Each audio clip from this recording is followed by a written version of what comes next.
Tuumatiin hambaatuu fi nagaa keessanii barsiisaa naggeessuu gurmeessaan jedhama. Har'ammoo history for remedial unit 3 part 3 kan jedhu jalatti the French revolution isin qabdee dhiyaadheera. Yoo darbe ka waliin laallee English revolution dha koosii isaa laallee turre.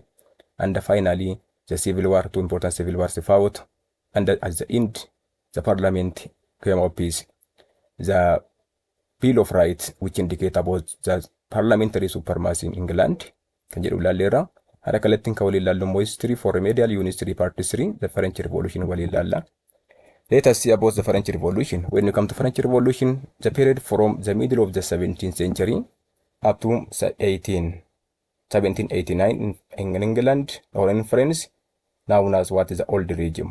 Kanaaf France keessatti bara 1700 gara giddu galeessaa kaasee hanga bara 1789tti yeroon kun the old regime jedhama. Old regime immoo wanta gurguddoo lamaan beekama. The first one, old regime mean it was a period of absolute monarchy. France ruled under absolute monarchy without a constitution. So with no constitution, that means the main feature of old regime. Again, during the old regime, society divided into three important states. State mean any social groups. So we have three important social groups. The first one, the first state, this includes the Catholic clergy. Second state, nobility, and the third state, bourgeoisie. Petty bourgeoisie, the wage workers and the peasants. Kanaafi bara jaarraa 17 giddu galeessaa kaasee hanga bara 1789tti kan jiru Ingilaandi keessatti inni kun maal jedhama? The period of old regime jedhama kun. Old regime gaafa jennu jaarraa 17 giddu galeessaa kaasee hanga bara 1789tti. Sorry. This period known as old regime. Old regime kun mala gurguddoo lamaan beekama.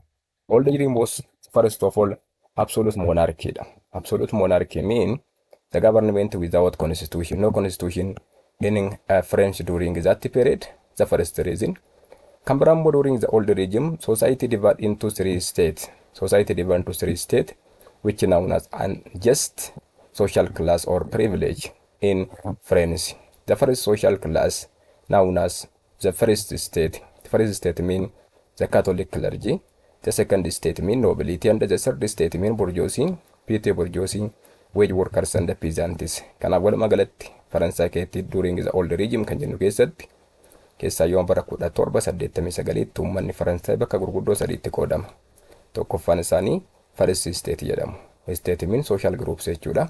Isaan kun warri first state Catholic clergy dha yookiin immoo hooggantoota mana amantaa Catholic Faransaay. Lammaffaan immoo second state jedhamu nobility dha. Nobility warri jedhaman daandii owners yookiin immoo Itoophiyaa keessatti warra mukannan torbaan labbaa toree jedhaman isaan kun. Kanaaf sadaffaan immoo third state dha. Isaan kun of keessaa bourgeoisie. Bourgeoisie means the factory owners jechuudha yookiin immoo businessmen jechuudha. Petty bourgeoisie isaan kunis warma sanaadha. Wage workers hojjettoota warra humnaan yookiin immoo hojii hojjetanidha. Isaan biraan immoo peasants dha. Kanaaf society divided into three. When we come to the difference between these three states, the first and the second state, that means the Catholic clergy and the nobility had more privilege than the third state. Olaantummaa kan qaban, privilege kan qabani warreen kana lamaan first state fi second state kana. They were free from tax, especially tax exception mean the main feature of the old regime during that period. So that the first and the second state had more privilege than the third state. Kanaaf hunda cala privilege yookiin immoo hawaasa kabaja qabuudhaan garuu itti kan fudhatamanii isaan gurguddoo kana lamaanii first state fi second state warra jedhaman. Again, clergy nobility paid less taxes than the third state. That mean clergy means the Roman Catholic Church, the first state jechuudha. Nobility means second state jechuudha. So they paid less taxes than the third state. Isaan kuni qabeenya warra qabani garuu warra taxi xiqqaa kan falanidha mootummaadhaaf. Warra kam caala third state immoo warra dura jenne kana. When third state in bourgeoisie, petty bourgeoisie, wage workers and the peasants jenneerra. Kanaafi within the third state, peasants were the most oppressed of all, paying more taxes for feudal dues to the lord and the church taxes called it to the church. Kan biraa achi keessa third state keessaayyuu bourgeoisie jiraatan malee wage workers jiraatan immoo humna olitti miidhamoo kan ta'an jireenya gadadoo kan jiraatan warreen kamidha? The peasants. Peasants were more oppressed of paying more taxes. Kanaaf gibira hundaa humnaa ol kan kanfalan qote bultoota kanaadha. Kanaaf gibira gosa lama kanfalu. The first one more feudal dues to the lord. abbootii lafaatiif gibira kanfalu isaan kana feudal dues kan jennuun kana. Lammaffaan immoo charchiidhaaf kan isaan kanfalan charchi tax which called it is yookiin immoo kurnoo yookiin asiraatii kan jedhamu kana kanfalan dabalii lama qabu. Kanaaf uummanni Faransaay bakka sadiitti qoodama first state second state and third state. First state warri first if second paid less taxidha. Sometimes free from taxes but they were property owners. Qabeenya guddaa warra qaban garuu taaksii xiqqoo kan kanfalanii fi yookiin immoo taaksii bilisa kan ta'an isaan kun. Third statein immoo baay'ee ataan malee achi keessa immoo miidhama kan ta'u most oppressed kan ta'u warra kamidha peasantsidha. Peasantsin jireenya gadadoo keessa kan jiraatan gibira gosa lama kanfalan. The first one feudal dues to the lord. Abbootii lafaatiif gibira kanfalu. Church taxes that mean fees to the church. Isa kana kanfalu. So in the second of the 18th century there was increasing criticism in friends of absolute monarchy, despotism and unjust privilege. These were the basic cause for the beginning of the French Revolution during that period. Sababii kanaatiif jaarraa 18ffaatti immoo gara giddu galeessaatti mootummaan Faransaay gubbaatti qeeqa guddaa jira. Criticism to the French during that period. Maaliidhaafi because of three important reasons. So the first reason because of absolute monarchy. That mean old regime mean ruling French without constitution at that time. So absolute monarchy, unlimited form of government. Kan biraa immoo despotismidha. Hangoon isaanis hangoomnoonni fayyadamu waan ta'eef isaan kun isa kana unjust privilege. Hawaasni bakka garaagaraatti qoodama. Unjust privilege warri garoolee jiran jiru. Privilege first and second state mean somewhat privilege classida. Warri gadi immoo peasants bourgeois unprivilegedha. Kanaaf isa kana mormuu jalqaban. This one is the most important one. So as French economy expanded, bourgeoisie increased in number and wealth. Qabeenyi Faransaay dabalaa gaafa deemu warri bourgeoisie jennu kana yookiin immoo factory owners or somewhat the businessmen jechuudha increased in number. Lakkoofsi isaanii dabalaa deeme. Tokko wealth yookiin qabeenyi isaanii maal ta'aa deeme dabalaa deeme inni kun. In that case they were somewhat began to oppose. They opposed their inferior position. Kanaaf jarreen kun maal gochuu jalqaban gadaantummaa yookiin gadaadummaa isaan gubbaa jiru kana mormuu jalqaban. Kanaaf peasants were also discontented with unjust taxation and feudal dues. Kan biraa immoo qotee bultoonni muufattoota discontented warra jedhaman warra muufatanidha achi keessatti. Maaliidhaaf unjust taxation and feudal duesidha yookiin immoo gibira seeraan alaa waan kanfalaniif keessaayyuu abbootii lafaatiif. Sababii kanaatiif walumaa galatti jaarraa 18ffaa gara giddu galeessaa criticism yookiin immoo qeeqni mootummaa Faransaay guddaa jiru gubbaa ture discontent were long term cause of the French Revolution. So we can say these were two important basic causes or fundamental causes of the outbreak of French Revolution. Absolute monarchy, despotism and unjust privilege. Kun immoo qeeqa kaase waan ta'eef qeeqaa fi mufannaadha kaase. Criticism and discontentedha. Isaan gurguddoo kana lamaani. So in this case, long term causes for French Revolution. So French Revolution started because of one immediate cause. The immediate cause, when you say the immediate cause of French Revolution, mean the French participation in American War of Independence, which fought from 1775 up to 1783. In that case, French also involved or participated in that American War of Independence on the side of Americans from 1778 up to 1783. This one is again the immediate cause for the outbreak of French Revolution during that period. The American War of Independence was immediate cause. How? In two important ways. The first one, officers who had served in America turned to France with full idea of liberty. Tokko American War of Independence kun kan jeequmsa kaase karaa gurguddoo lamaani. Tokko the officers who had served in America returned to France full idea of liberty. Kana waa'ee walabummaa yookiin immoo liberty kanaaf yookiin bilisummaa kana qabataniiti gara Ameerikaatti deebi'an. Kanaaf French people also wondered why the French should help to liberate Americans under the despotism themselves. Isaan kun immoo abbaa irree lawaan jiraniif ummanni jeequmsa kaasuu qeeqa kaasuu jalqabe. Maal gochuudhaaf nuti mootummaa abbaa irree jala jirra under the despotism themselves and they also French should somewhat why the French should support or help to liberate Americans. This one is criticism during that period. So there was increased criticism of absolute monarchy. Kanaaf qeeqa guddaa kan kaase manni absolute monarchy kanaadha. This one is the most important one. The second one, American War of Independence became the immediate cause of French Revolution The first one, because of liberty. Second, the wars was very expensive, and the result is in financial crisis for the government. Ambarammoo Ameerikaa War of Independence sababa akkamii ta'e inni lammaffaan sababa karaa lammaffaanii waraanni kun waraana baay'ee hammaata yookiin immoo gatii guddaatti baafteedha Faransaay. Kanaaf the resulted financial crisis for the government. This one is the two important causes. Because of this, America War of Independence started because of different fundamental causes or basic causes. The first one, absolute monarchy. The second one, despotism. The third, unjust privilege. In that case, criticism also started and discontent also started. These were basic causes. Now, immediate cause also started. Immediate cause mean America War of Independence. The French participation in America War of Independence became the immediate cause of the outbreak of French Revolution in two important ways. This one is another issue. So, officers had served in America returned to France full of ideas about liberty. Tokko America War of Independence kan ite lammaffaan immoo the war was very expensive and it resulted financial crisis for the government. So in 1788 there was no more money in treasury. Kanaaf bara 1788tti finance yookiin immoo kazeena mootummaa duwwaadha bara sana keessatti. Imperial government could borrow no more money and authority of the government was breaking down. This one is because of financial problem or shortage of finance, because the war was very expensive and somewhat especially participated in America, and that also somewhat the most important problem of French government during that period. Waraanni Ameerikaa sanatti gaafa tirmaatu gatii guddaa waan baafteef waraana kanaaf immoo mootummaan bara 1788 kanaaf treasury was impeded. Yookiin immoo there was no more money in the treasury.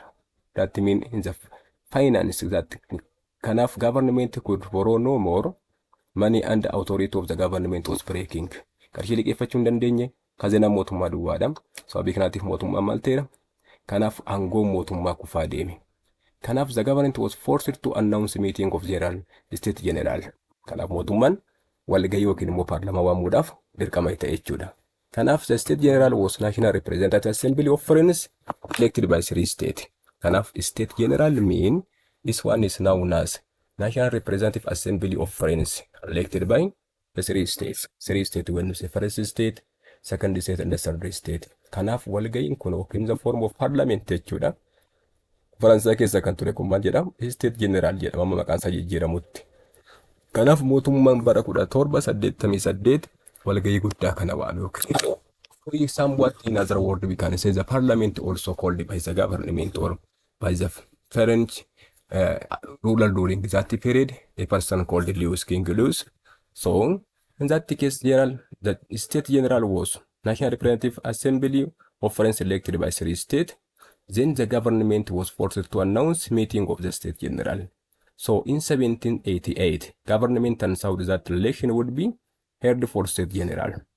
State general yookiin immoo bakka bu'oonni akka filatamaniif, bakka bu'oota state sadanii akka filatamaniif kanaaf beeksisan kun maal gochuudha? Election to arrange an election that it is would meet at Versailles.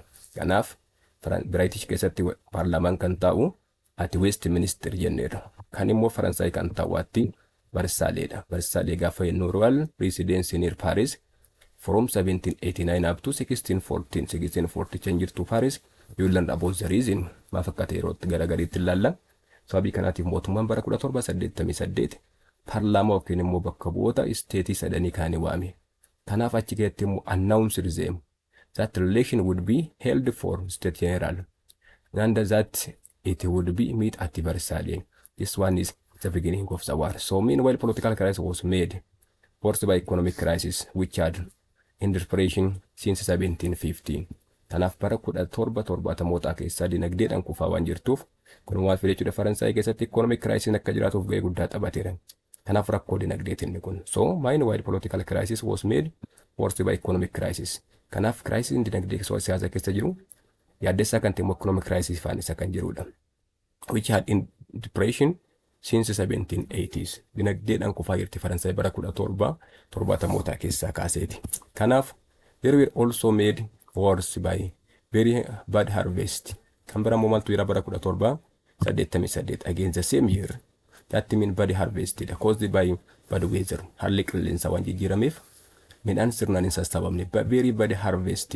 Kanaaf these things were made worse by a very bad harvest caused by bad weather in 1788. Kanaaf bara 1788 immoo midhaan sirnaan hin sassaabamne yookiin walitti hin qabamne. Maaliif? Because of bad weather. Kun immoo maal fide? Food is scarce, price rose, and there was also high unemployment in France. Kun immoo rakkoo gurguddoo sadii fidee dhufe. The first one, food was scarce, shortage of food in other word. Again rose somewhat, another important one. The price rose, there was also high unemployment in France. Kanaaf kan isin beekuu qabdan as keessatti barsan keetti bad harvesting kun maal fide? Wanta gurguddoo sadii fide in 1788. So scarcity of food, that means food was scarce, price rose, and there was high unemployment in France. Also Paris, and that means the capital of France in other word, had about 500,000 up to 600,000 people in 1769. So this one is the main problem of France during that period. Baay'een ummata kuma dhibba shanii kuma dhibba jaata magaalaa keessa garuu nyaanni hin jiru. Price that mean inflation somewhat. Again there was also high unemployment. Hojii dhabaan baay'ataa deeme waan ta'eef rakkoon isa kana. In 1789 the number of people in the capital was somewhat around 500,000 up to 600,000. So added to all this, the king or Louis, that means King Louis the 16, who ruling France from 1774 up to 1792. This person was weakened and incompetent. And this also his wife, Mary Antoinette, was very unpopular, extravagant and foreigner because she was from Austria, Austrian prince. Kanaaf kan biraa mura kombiram, money, food inflation, discontent, unjust privilege, as well as what absolutism. In addition to that, under King Louis, the King Louis had also different problems. The first one was also weak and incompetent. Namni kun dadhabaadhaa fi nama dorgomaan taa'edha kun. In addition to that, his wife, that means Mary Antoinette, was also very unpopular. Dubartii fudhatama qabdu miti Faransaay keessatti. Extravagantidha. Dubartii qabeenya qisaasistudha dubartiin kun waan ta'eef. Foreigner, ishiin kun nama Faransaay miti, nama Austraaliyaa dhufte waan taateef. Foreigner means she was also foreign citizen. This one is additional problem in France. So in general, mass in Paris were discontented enough to provide fighting force for the revolution of the bourgeoisie. Kanaaf keessa French Revolution, the England Revolution, sometimes known as bourgeoisie revolution, because the revolution headed by or led by the bourgeoisie. Bourgeoisie means middle class or somewhat what we can say the factory owners or businessmen in these two important countries. Kanaaf bara sana keessatti uummanni Faransaa keessa jiru rakkoowwan kana hundumaa rakkoo namicha individual problem of that person, King Louis XVI. He was weak and incompetent. I guess his wife also very unpopular and extravagant and a foreigner. Isaan kun individual problems of the king. In addition to that, there was also unjust privilege, absolute monarchy and despotism. This also became causes. So, in general, mass in Paris were discontented enough to somewhat to provide fighting force for the revolution of the bourgeoisie. So, the general meet in 1789. In May 1780, the third state became dominant there.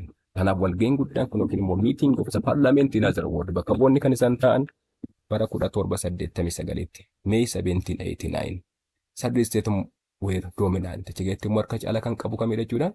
Warra third bakka bu'oota warra third stateeti. That mean bourgeoisie, which bourgeoisie wage workers and peasants. This means the beginning of revolution during that period. In general, French Revolution means for 10 years from 1789 up to 1799. In that case, 1789 meeting held.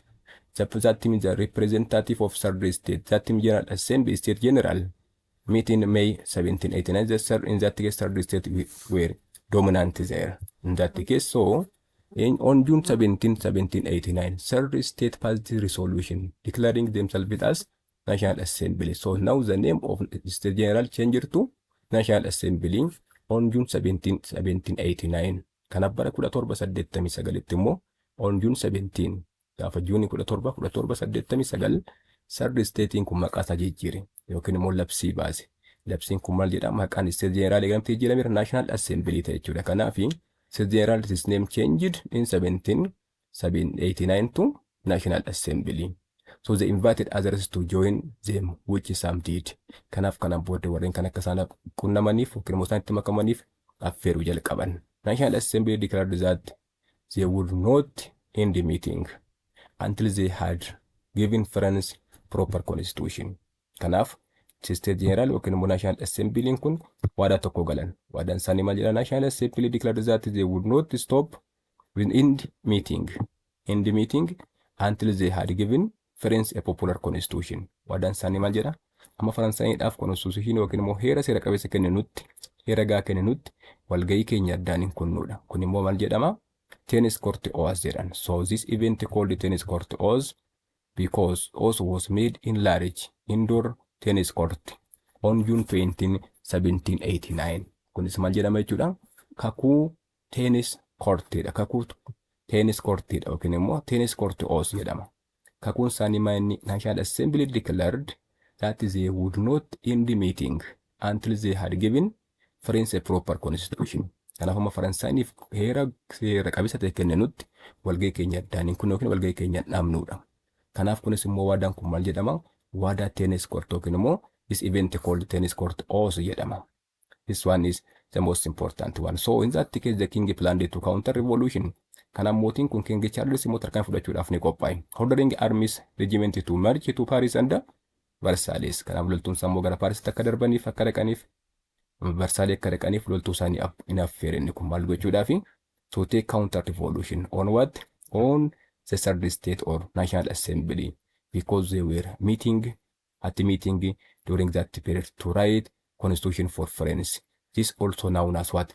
The beginning of revolution. So National Assembly saved from counter revolution by mass insurrection of ordinary people of Paris, the wage workers and the small craftsmen. Kanaaf uummanni bahee karaatti bahee jarreen kan akkasan oolaniif kan isaan gargaare warra kamidha? The first one, National Assembly was saved from counter revolution. In other words, that mean by mass insurrection. Warraaqsa uummataa guddinaawwan jalqabee baay'inaan keessa ordinary people of Paris, wage workers and the small craftsmen, they supported the National Assembly during that period. Kan National Assembly badiirraa kan oolche yookiin immoo counter revolution irraa kan oolche warraaqsa uummataa guddaan dhoowusaati. Kanaaf Paris keessatti hojjettoonnii fi craftsmen kan isaan kun baay'inaan. Kanaaf on July 14, 1789, people captured Bastille. That means this event known as what? Storming of Bastille. Storming of Bastille mean when the people on July 14, 1789 captured the Bastille, that mean royal prison. This one is the most important one. So royal prison or Bastille mean royal prison, fortress and arsenal in, that mean arsenal in middle of what? Paris. Fortress and this one is arsenal in middle of what?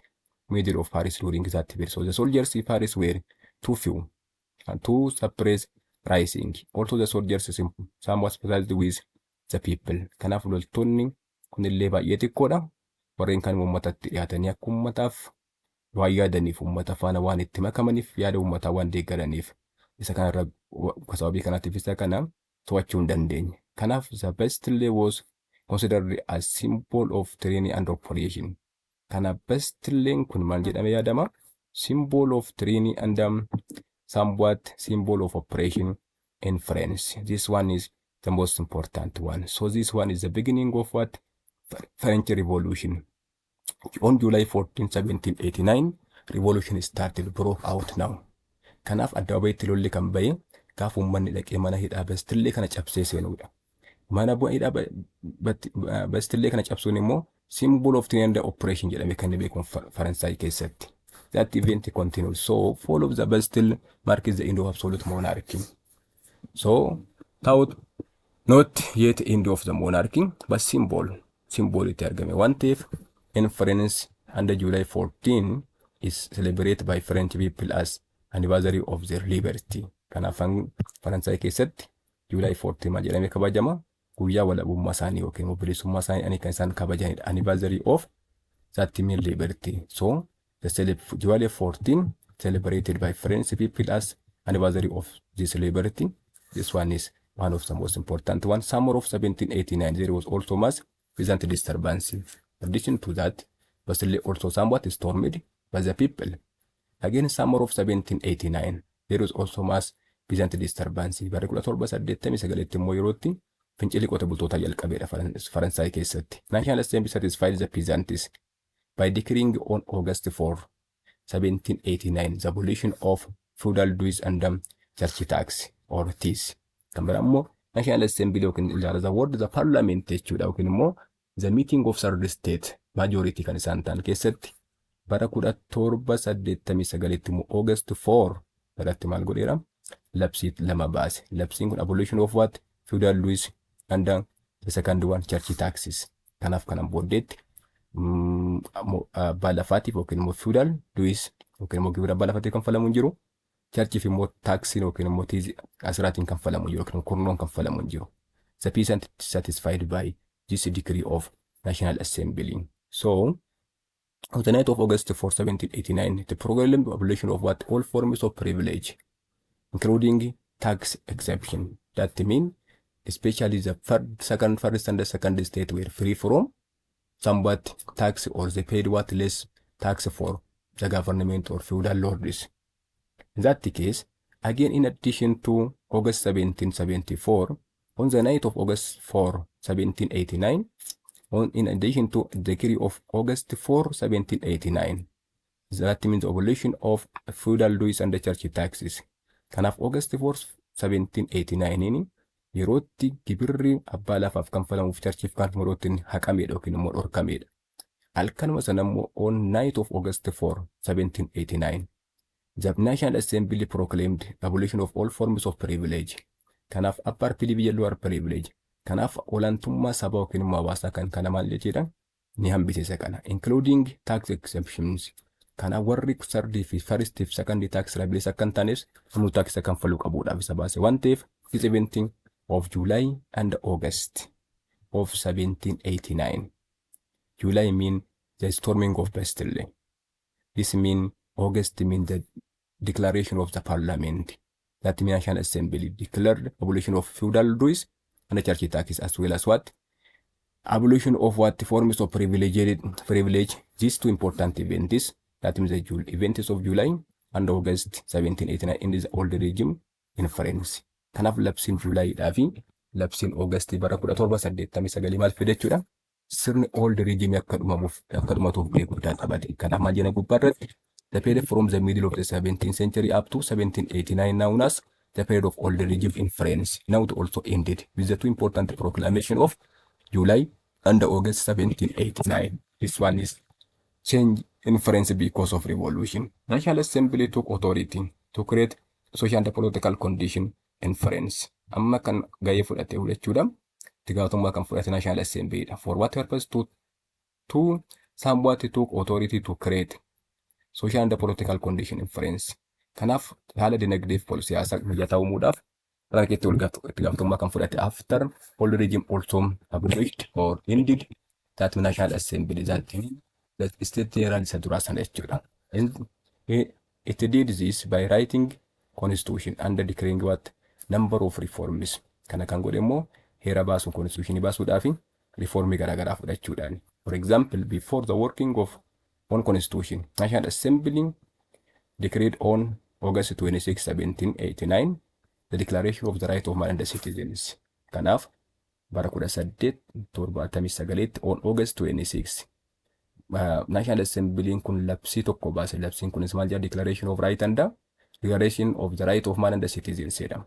Declaration of Right and the Right of Man and the Citizens mean right of man mean somewhat what the right of human beings kan namni mirga uumamaan qabudha kun right of man. Right of citizens mean political right dha. Human right and the political right dha kun jechuudha karaa biraatiin.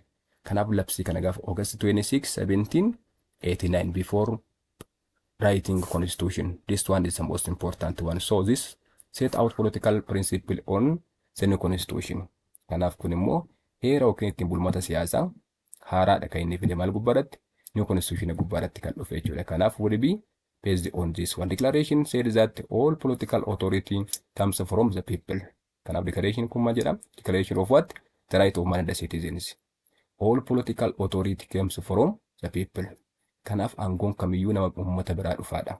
Under laws and taxation must be approved by elected representative assembly of the nation jedha. Sababii kanaatiif National Assembly kun waan inni baase heerri kun yookiin right of man and the citizens kun labsii lama qaba.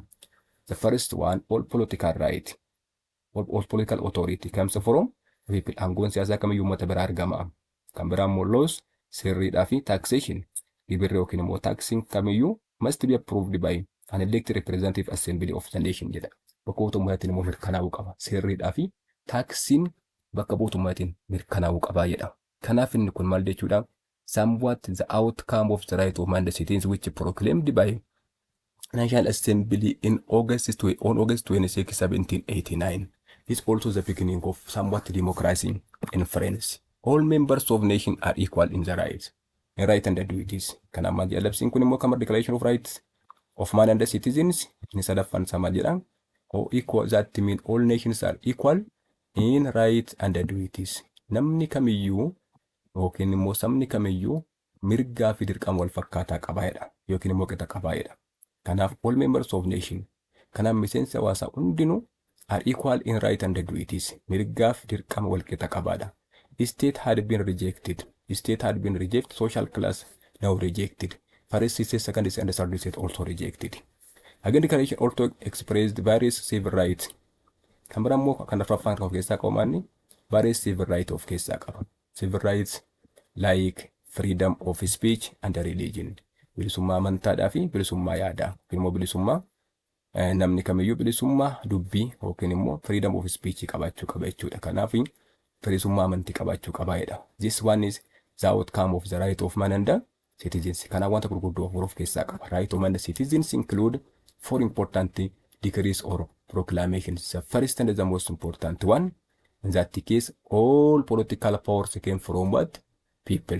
The second one, law and taxations must be approved by the parliament or the representative of the nation. The third one, all nations are equal in right and duties. The fourth one, various civil rights like freedom of speech and religion also proclaimed. This one is especially the outcome of the right of man and the citizens which are proclaimed by National Assembly. Again, October 1789, there was also another mass disturbances. Barri 1789 immoo ammas bara maaliiti? Bara jeequmsaati. Mass disturbances when 1789 in Paris and somewhat in France in general. So the people of Paris heard rumors of what more counter-revolution at Versailles. What is the main factor? Sababni isaan kun inni uummanni fara Paris keessa jiru information wayii dhagaye. That information maal jedham? Counter-reformation in Versailles. Versailles keessatti mootummaan aluu baachaa jira. Kanaaf mootummaa miidhageessaa jedhu dhagaan. Kanaaf October 1789 was another mass disturbance started because of rumors of more counter-revolution at Versailles. Again, from on October 5 up to 6, 1789, large crowd marched to Versailles and forced the king to come back to the Paris. Kanaaf bara gaafa guyyaa shaniif jaamu uummanni gara kam deeme? Gara Versailles deeme. Force the king to come back to Paris. Mootummaan yookiin immoo mootichi gara Paris takka deebuudhaaf dhiibbaa gochuu jalqaban. National Assembly soon moved its meeting from Versailles to Paris because of the problem. Kanaaf bara 1979tti teessoon Assembly kuneessa jechuudha Versailles ture. Kan British immoo isa jenneerraa Westminster Westministeriidha. Kanaaf bara 1789tti immoo National Assembly soon moved its meeting from Versailles to Paris because of the disturbance of 1789. Again, in that case then, during that period, the relative calm of next years enabled National Assembly to focus on building the next France. Kanaaf amma tasgabbiin jiru guyyaa waggaa lamaaf. Kana jechuun 1789 1891 jechuudha. Relative calm for next 2 years enabled National Assembly to focus on building new France. So French Revolution was bourgeois revolution. Why? Because most of the leadership was bourgeois, and the bourgeois majority of National Assembly reflects mainly bourgeois interest. As a result, French Revolution was bourgeoisie revolution. Why? Waan lamaaf inni kun tokko most of the leadership was bourgeoisie and the bourgeoisie majority of National Assembly reflect the mainly bourgeoisie interest. Kanaaf tokko hooggantoonni revolutionii kana yookiin warraaqsa kanaa warra bourgeoisie jedhaman kanaadha. Lammaffaan immoo paarlaamaa National Assembly keessatti majority warra kamidha? Warra bourgeoisiedha. Kanaaf isaan kun fedhii maalii calaqqisiisan fedhii maaliitiin? The interest of bourgeoisiedha kan isaan calaqqisiisan waan ta'eef. So National Assembly indeed government of provinces by royal officials and replaced by elected council. Kan biraawu parliament yookiin immoo National Assembly kun National Assembly in government of provinces by royal officials. Gar province yookiin immoo garri gadeenyu dura eenyuun bulaa ture? Royal officialsidhaan. Kanaaf sanyiiwwan hooggantoota yookiin bulchu nobilitiidhaan bula waan ta'eef. Isa kana immoo maaliin bakka buusan? Elected councilidhaan bakka buusan. This also another change. Again, to cope with financial crisis, National Assembly nationalized all land belonging to Catholic Church. This land was then sold. Kanaan biraaf immoo National Assembly tarkaanfii biraan fudhate manni lafti mana amantaa Catholic irratti bulu akka nationalized ta'u lafa biyyaalessaa akka ta'uudhaaf labsii baase. Sababii kanaatiif to cope with financial crisis rakkoo siyaasaa dinagdee jiru kana immoo to'achuudhaaf National Assembly nationalized all land belonging to Catholic Church. This land was then sold. Lafti gurguruun kanaan booddee maal ta'a? Ni danda'ama jechuudha. It was members of bourgeoisie, some nobles, and some rich peasants who had financial capacity to buy land. Kanaaf warri qarshii qaban immoo maal gochuu jalqaban? Lafa bituu jalqaban. But poor peasants and the landless people in the country side got what? Nothing. Kanaaf immoo lafa warra qarshii hin qabne miidhuu jalqabe. Kanaaf lafti ni gurgurama kanaan booddee because the church land is also nationalized. In France, after that, poor peasants and landless people in the countryside gosa natti masan argatan tokko illee jiru achi keessatti. Kanaaf santu midhame.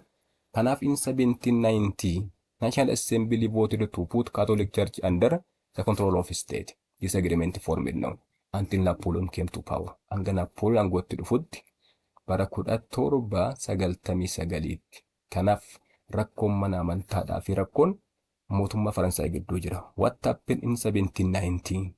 1790 yoo ta'e National Assembly voted to put Catholic Church under the control of the state. If you remember about medieval Europe.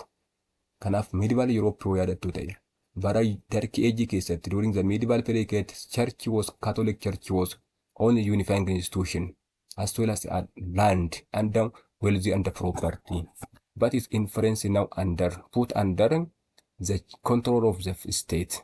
This means the beginning of conflict. So the measures was not accepted by the Pope in Rome and the many Catholic clergy in France. Kanaaf tarkaanfiin kun immoo warra garee lama gammachiifne. Tokko the Pope in Rome and the many Catholic clergy in France. This one is the beginning of conflict. As a result, this led to quarrel between the revolution and the church. Kun immoo mootummaadhaa fi kanaaf revolution warra garee revolution fincila keessa jiraniif that mean the National Assembly or the bourgeoisie fi church gidduutti maal uume jechuudha? Mufannaadha uume. As a result, the counter-revolutionary forces in France. Counter-revolutionary forces mean government in other words jechuudha. King Louis jechuudha karaa biraatiin. In France got support for the first time. Amma royal qaatiif deeggarsa argate. Ibsa deeggare warra kaatolikiidhaa fi warra lafti churchii kun yookiin immoo nationalization of church London while the church put under the government or under the state warri kana mufatan mootummaadhaaf deeggarsa kan jechuudha. As a result, the counter-revolution forces in France got support for the first time. This one is advantage for the government or the king during that period. Situation was acute especially in rural areas where the influence of the church was strong. Kanaaf rakkoon kan cimu isatti naannoo baadiyyaa keessatti iddootti manni amantaa deeggarsa guddaa qabutti jechuudha. Kanaaf June 1719 King and his family fled from Paris to join counter-revolution out of France. Kanaaf uummanni yookiin mootummaadhaaf mootichi Chaarlisiidhaa fi maatiinsa Faransaa keessaa baqatan bara 1790tti King and his family fled from Paris to join counter-revolution out of France. Fincila immoo counter-revolution mootummaa kan deeggaru Faransaayin ala kan jiru deeggaruudhaaf yookiin itti makamuudhaaf magaalaa keessaa ba'an. But he was recognized and brought back to Paris. Ni qabame gara magaalaatti deebi'e waan ta'eef Kunis rakkoo guddaa fide waan ta'eef. This made royal family still more unpopular with ordinary people of Paris. But National Assembly was not willing to abolish the monarchy because they had fear. A massive demonstration in Paris in favor of what republic was suppressed by the bourgeoisie. Security force called National Guard. Kanaaf bourgeoisiin loltuu mataa isaanii qabu. Loltuun kunis maal jedhamu? National Guard jedhamu. Kanaaf a massive demonstration in Paris in favor of republic. Albarbaadu isaan kun republic barbaadu. Gaaffiinsa republic form of government barbaadu. Was suppressed by bourgeoisie security force called National Guard. If you remember about the English Revolution, the English Revolution, in that case, the parliamentaries own centralized force, which known as no model army. Again, in the case of French Revolution, the bourgeoisie had centralized force, which known as National Guard. Kanaaf falla mootummaa kan ta'e loltuun Faransaay keessa jiru maal jedhama? National Guard jedhama. Kunis kan warreetiin the bourgeoisie security force dha. England keessa kan jiru uummanni falla mootummaa kan ta'e the parliamentiin kan hundeeffame new model army dha. Somewhat similar jechuudha karaa biraatiin. Kanaaf the mass demonstration in Paris in favor of republic was suppressed by the bourgeoisie security force called National Guard. Kanaaf finciloo kan warraaqsa hawaasaa uummata bal'aa kan Paris keessa jiru kan to'ate kam jechuudha. Humna waraanaa yookiin immoo security force kan kamiiti? Kan bourgeoisie kan maal jedhamu? National Guard kan jedhamu. National Guard mean the security of force of what? Bourgeoisie in other word. Security force of the bourgeoisie called National Guard. This one is that revolution continued in France during that period. In September 1791, the constitution had been completed and made France constitutional monarchy here. Kanaaf uummanni kan barbaadu maalidha? Republic barbaada. Garuu constitution bara 1791 barreeffame inni constitution had been completed. Again made France constitutional monarchy. Constitutional monarchy when you say a somewhat type of monarchy. But the power of government, the king was limited by the law. Absolute monarchy, constitutional monarchy gara. Absolute monarchy mean unlimited form of government, unlimited power. Constitutional monarchy mean monarchy garuu limited power inni kun garaagarummaan isaanii isa kana. Kanaaf irri bara 1791 France got the first constitution in September 1791. This constitution also had been completed and made France a constitutional monarchy. That means the power of the king limited by the law. Different from what? Absolute monarchy. Absolute monarchy, unlimited power. Constitutional monarchy means it was monarchy but limited power. So, but it contradicted with the principle of declaration of right and the declaration of right of man and the citizens of August 1791. Kubbatti maal jenne? Bara 1789. Declaration of right and the declaration of right of man and the city also proclaimed by National Assembly. Kanaan kun maal jedha? Absolute monarchy eeyyamu. That mean all power comes from what? All political authority came from people jedha waan ta'eef inni kun. Kana faana wal faallessaa jechuudha. So again under the constitution of 1791, French society divided into two again. Before that, during the old regime, at the beginning of this topic, we have said that French society divided into three: first state, second state, and the third state. And during the second, under the constitution of 1791, French society divided into two. The first one known as active citizens, and the second one passive citizens. So the constitution gave full political right of voting and being elected only to active citizens. Active citizens mean in France you had one enough property. The second one had also political right of voting and be elected. Warri filatamuuf filuu danda'an mirga siyaasaa filachuu warri qabanidhaa fi kan warri qabeenya qabamaa jedhamu isaan kun active citizens jedhamu. Passive citizens immoo warra kamidhaam? Citizens who have no full political right and the women denied all political right. This known as what? Passive citizens. Slavery continued in France overseas colonies. Biyya Faransaay lamoo warra kolonii Faransaay irratti uumamaa ture slavery jira. Kanaaf during the old regime society divided into two. First state, second and third state. But during the constitution of 1791, society divided into two. Passive and active citizens. Passive citizens, active citizens mean those who had what? Political right to vote and to be elected. Again, who had also what? Enough property. Passive citizens mean who had no full political right and who denied what? All political rights. Isaan kun filachuu hin danda'anii qabeenyaan qaban. Addition isaatti slavery jira. Kanaaf amma constitution bara 1791 uummata Faransaay immoo bakka lamatti qoodee jechuudha. Active fi citizens jedhamanii kan warra kaan. Warri gibira kanfalanii fi warri gibira filachuu danda'an active citizens. Warri gibira kanfaluu hin dandeenye qabeenya kamiyyuu kan hin qabne warri filachuu hin dandeenye waan jedhamu isaan kun dubartoota dabalatee passive citizens jedhamu. This one is the most important one. So having finished in its work, National Assembly arranged election under new constitution, then for new legislative assembly which meet in October 1791. Kanaaf amma National Assembly erga constitution kana fixeen booddeetti heera yookiin immoo filannoo haaraa ala mijeessuu jalqabe bara kam 1791 kan bara 1791 wal ga'uu danda'u jechuudha. Kanaaf ni constitution did not last long. Kanaaf heerri barreeffame kun immoo waggaa dheeraaf yookiin yeroo dheeraaf ta'uu hin dandeenye. Why France entered the war? That made revolution more extreme. Kanaaf bara sana keessatti waraanatti Faransaay waan seenteef keessa European monarchies controlled France or invaded France. They went to crash what? The revolution. This one is they disliked the revolution because they had also somewhat fear that the revolution France would be what spread to other European countries. Kanaaf constitution kun yeroo turuuf hin dandeenye yeroo dheeraadhaaf kanaaf Faransaay lolatti waan seenteef jechuudha. Lolatti maaliif seente yeroo sana keessatti? Internal problem jedha external problem. The external problem mean monarch of Europe disliked the revolution and they wanted to crash it. Kana warra Europeanotaa kun monarchy warra ta'an kun kan akka Spain, kan akka Portugal, kan akka Austria, Italy fi British warreen kun kanan jaalanne. Even Russia dabalatee maalidhaa fi boruu revolution Faransaay yeroo biyyoota Awurooppaa biratti babal'achuu danda'anii waan sodaataniif they had fear. So kan inni barbaadu isaan kun mooticha gargaaru, Lewisiin gargaaru barbaadu. They wanted to crash it by supporting King Louis. Here, the Legislative Assembly believed that revolution war would spread revolution to Europe. Kanaaf, because of this 1792 war began in France, between France on one side and Austria and Prussia on the other side. Kanaaf bara 1792 waraanni jalqabe. Faransaayidhaa fi gama tokkoon, Austriyaadhaa fi Prussia gama biraatiin. Austriyaan Prussia jechuun karaa biraatiin maal jechuudha? German jechuudha. Kanaaf on the other side France was at war against most European states in 1790s. Kanaaf biyyoonni Awurooppaa kun yeroo baay'ee namaadhaaf kan isaan Faransaay loluu dhufaniif revolution Faransaay keessaa biyyoota Awurooppaa biratti bal'ata. Kanaaf they had that fear, so they began to support. They wanted to give support for a person called Charles, King Charles of France during that period. So that case, King Charles that 16 got support from Europeans.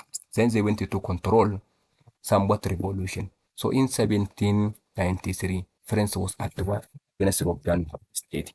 Kanaaf waan keessa galtee jechuudha bara 1789 kanaaf constitution 1991 yeroo dheeraaf turuu hin dandeenye jechuudha. Kanaaf out of Austro-Prussian army invaded Eastern France. Kanaaf humni qindaan Austria fi Prussian Eastern folk mobile Faransaay qabatan. The people of Paris believed that royal family was secretly on the side of enemy. Those overthrew the monarchy on August 10, 1792. Kanaaf uummanni immoo shakkii qaba. Amantiin qabu manni royal family including the king was secretly on the side of enemy. Karaa diina keenyaatti diina isaanii jechuudha. Austriyaadhaa fi Prussia gargaaraniiti Faransaay qabachaa jiru. Kanaaf isaan kun immoo monarchy kana qabachuudhaaf yookiin immoo aangorraa buusuudhaaf kaayyoo qabachuudha. When the people's reject the constitution of 1791, the Legislative Assembly also dissolved itself for new assembly called convention. Kanaaf jalqaba maqaan National Assembly maal jenneera? State Generalidha. Booda maal ta'e? Again it is National Assembly ta'e. Again it now it changes name change to what? Convention. Kanaaf convention mean another assembly. Legislative Assembly dissolved itself before. Now that mean new assembly called the convention. State Generaliin kun National Assembly ta'e ammoo maal ta'e jechuudha? Uummanni gaafa constitution kan reject godhu 1791 reject gaafa godhu new assembly called convention ta'e. The task of convention also to write new constitution again. Constitution bara 1791 bakka bu'anii constitution bara barreessuudhaaf kaayyoon isaanii taaktiin isaanii guddaan isa kana. So French army won important victory on Austrian force at the Battle of Valmy. Kanaaf Austria defeated at the Battle of Valmy by French forces in September 1792. External power that mean Austria defeated by France at the Battle of Valmy. in September 1792. Convention meeting September 1792 and declared French Republic. This was the interest of mass in France during that period. Kanaaf convention jechuun parlama jechuudha karaa biraatiin. Parliament jechuudha karaa biraatiin yookiin immoo the name of National Assembly jechuudha jijjiirameera waan ta'eef. Kanaaf walgahii erga taa'ee September 1792 declared French Republic. Faransaay maal ta'e jechuudha ammas Republic taate. For example, Republic in British known as what? Commonwealth jedhama. Kan immoo Faransaay maal ta'e Republic taateetti. Kanaaf the ex-king gimin Musa dura jechuudha. Louis the 16th was executed in public by the guillotine in January 1793. And Mary Antoinette, that means his wife, was guillotined in later October 1793 again. Bara 1793 January, King Louis the 16th guillotine ta'e yookiin immoo guillotine jechuun guillotine maashinii jira Faransaay keessa. Guillotine maashinii jechuun maashinii nama qaluudha jechuudha yookiin nama daboo jechuudha inni kun. Kanaaf isa kanatti namichi ni ajjeefame, haati mana isaanii ajjeefamte. Again, political groups and the parties are emerged since the beginning of revolution. Kanaaf political party lamatu hundeeffame. Kanaaf two rival political parties in convention were emerged. These were the first one Jacobins, the second one Grodins or Grondists emerged. Kanaaf convention keessas political siyaasaa yookiin immoo partii siyaasaa gurguddoo lamatu argame. Jacobinsidhaa fi Grondiinsidha. Jacobins maaliif jedhamani their first meeting grabbed from the place of their first meeting. They held their first meeting in the church of St. Jacobins. So this Jacobin is known as what? Jacobins. Walgahii isaanii jalqabaa mana amantaa qulqulluu Jacobitti waan ta'aniif maqaan isaanii maal jedhame? Jacobins jedhame. Grondians or Grondists warri jedhaman maayidhaa fi they came from the province called Grodins. Kan isaan dhufan immoo lafa Grodins irraa waan dhufaniif. Kanaaf maqaan isaanii waan jedhame Grodins jedhamu isaan kun. Kanaaf two political parties emerged. Jacobins that represented middle and petty bourgeoisie. They were also what more radical extreme to save France under revolution. Isaan kun waan lama kan adda godhu. Tokko bakka bu'oota maatii middle and petty bourgeoisie dha. Kanaaf bourgeoisie warra giddu galeessa warra xiqqaa bakka bu'u isaan kun more radical extreme dha. Isaan kun baay'ee tarkaanfii fudhatu kun jijjiirama tattamaa barbaadu. But the second one Grondians warra jedhaman represented big bourgeoisie. Isaan kun warra bourgeoisie warra gara olii bakka bu'u isaan kun. Again they also what moderate dha isaan kun. Moderate reform barbaadu. Kanaaf totally two political parties formed in the convention. Jacobins and Grondians or Grondists also formed. This one is the two political parties. Here in 1793 the revolution and France was in serious danger. 1793 revolution in France keessa maal ta'eera hammachaa dhufe. There were also economic problems in France because of war and internal instability. Sababii rakkoon gurguddoon lamaan jiruuf because of war and internal instability in France, economic problem also occurred in France. Again, there was also counter-revolution part of France. Kameraan mootummaan aloo baachuudhaaf deemaa jira. Counter-revolution started. France was also again invaded by armies of European monarchies. Kameraan moo'ee externally by European maaliin qabachaa Faransaay biyyoota Awurooppaa birootiin qabatamaa jiru like Spain fa'iitiin. Now in this was chance for Jacobins because the people of Paris turned to support Jacobins, radicalist and determined party to save France. Kanaaf partiin kan Faransaay oolchuu akka qabuuf from the internal problem, again from external problem. Internal problem because of what? Economic problem because of war and internal political instability. For that purpose, Jacobins now go support from the foreign Paris people. In that case, they also to support or determine to party to save the French during that period. As a result, on May 31 to June 1793, another big rising forced convention to break the Grondians. So Jacobins minority convention were now in power. Again, in revolutionary dictatorship. Kanaaf amma humna kan qabate kam jechuudha warra Jacob minority tura waan ta'eef amma gaafa foncile jalqabu kun warreen kun Grondians kan akka dhiibbaatti godhanii gaggeessaniiru achiin booddee immoo Jacobins minority kan ta'e were now in power hangoo qabate jechuudha in 1793 in revolutionary dictatorship jechuudha. This one is the most important one. So until July 1794 the convention did what the Jacobins wanted to do. Kanaaf wanta Jaaqoon barbaadu hundumaa toleedha. Konveenshinii nama bara 1794tti maal gochuudhaaf to limit external powers jechuudha. So the chief Jacobin leader under terrorist was a person called Maximilian Robespierre. Kanaaf itti gaafatan warraan Jacobins maal jedhama Maximilian Robespierre nama jedhamudha. Robespierre mean the leader of Jacobins in France. Against this person, Jacobins ruled France through the 12-man committee of public safety. Kanaaf gaaf sana Jacobins Faransaay kan bulche dictatoriidha garuu karaa namoota filataman 12ti. Kanaaf maal jedhamu isaan kun 12-man committee called public safety. Public safety. Public safety means 12-man committee of the rule of what Jacobins in France. This one is the most important one. So Jacobins also introduced new very democratic constitution in June 1793 in the place of 1971. But it did not come into effect. Garuu jirra ooluu hin dandeenye ammas. Kanaaf Jacobin kan inni bulchu karaan nama 12ti. 12-man committee of public safety dha. Public safety immoo hojii gurguddoos kan inni hojjete isaan kana. Tokko food rationing started, introduced. Control of prices. Gatii mi'aayii kana to'achuu jalqaban. And the wage called law of maximum jedhama. Law of maximum mean food rationing and as well as what? Control of price and the wage. That mean this known as what? Law of maximum inference also. And what enforced to stabilize economic situation in France. This one is the most important one. Kanaaf gaafsan immoo 12 committee yookiin immoo komiteen kun that mean public safety kun tarkaanfii fudhate food rationing jedha. Namootaaf nyaata dhiyeessuu yookiin immoo kennuu jalqabe. Kan biraa immoo controls on prices and the wage. Kanaaf kanfaltiidhaa fi gatii irratti kan inni to'achuu jalqabe. Kanaaf kun maal jedhama? Law of the maximum jedhama inni kun. Again, renter also started. Was used to crash counter revolution.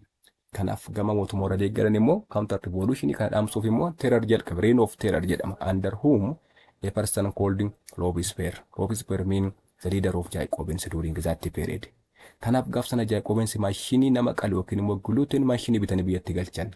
The gluten is their opponent, especially the ground is also somewhat gluten by that machine. So the terrorism meant execution of individuals convicted of being enemies of the people. Kanaaf namoota diina uummataati jedhamanii shakkan faallaa Jacobins kan ta'an ajjeesuu jechuudha. Kun immoo maal jechuudha? Executionidha. Nama akkasii qaluun maal jedhama?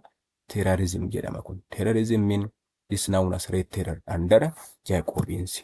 So committee of public safety raised mass armies by somewhat conspiration to face external invention, and the invention was repulsed. Kanaaf uummata deeggarsa kan argate manni Faransaay biyyoota biraatiin qabatamuudhaafi. So Jacobins revolutionary dictatorship from June 1793 up to July 1794 was height of the French Revolution, and that is bloodiest stage. Kanaaf June 1793 irraa kaasee hanga July 1794 yerootti dhiigni baay'eetti dhangala'eera waan ta'eef serious revolution in France in other world.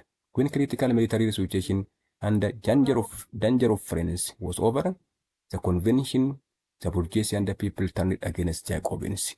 Kanaaf gaafa rakkoon critical military situation, danger of France was over. Gaafa rakkoon Faransaay dhumatu, uummanni mootti deebi'ama, Jacobins itti deebi'e jechuudha. As a result, Jacobins lost support among the people. Kanaaf uummata biraa deeggarsa dhabaa deeman.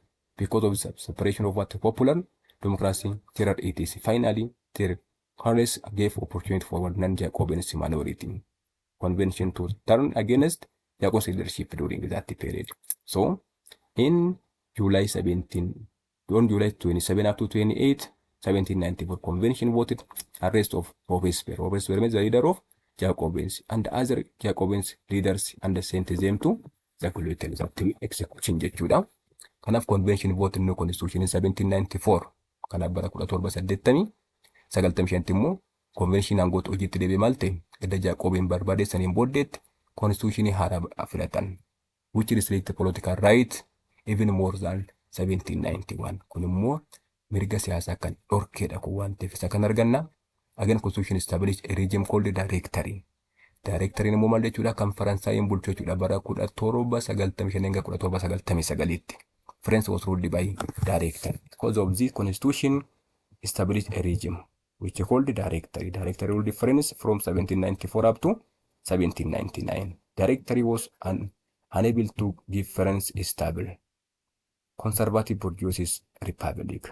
So it was corrupt, weak, and popular without much support even among the bourgeoisie.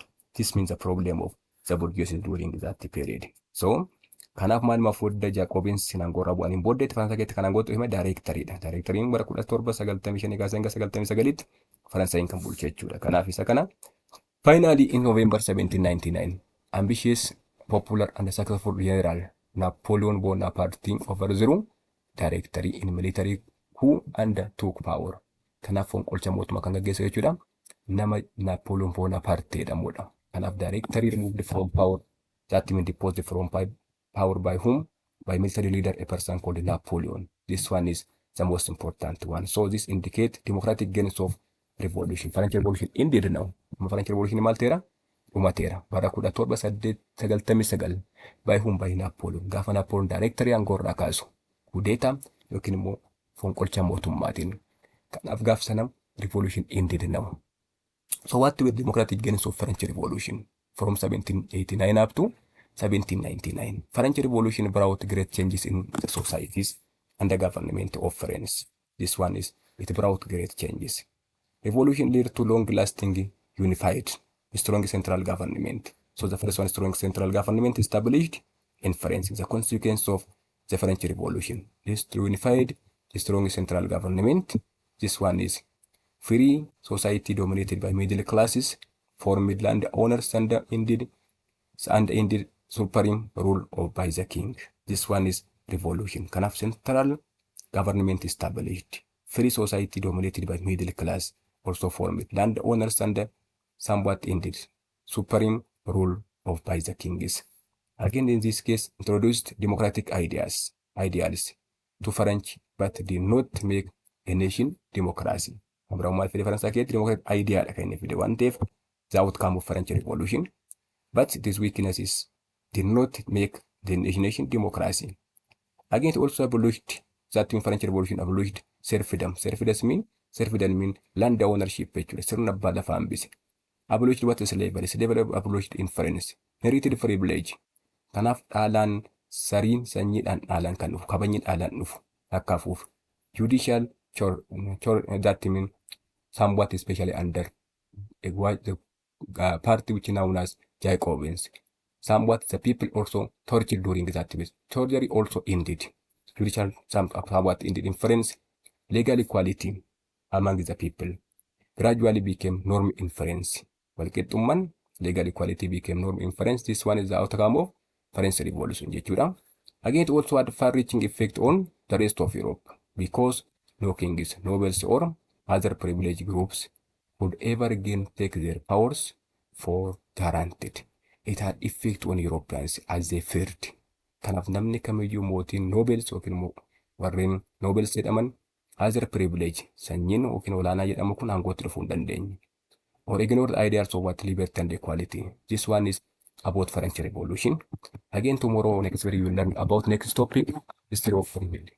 History for Remedial, Unitary Part 4, Napoleonic era, from 1799 up to 1815, and it is consequence kan isin qabadee dhiyaadha. Barumsa keenya kana fakkaata.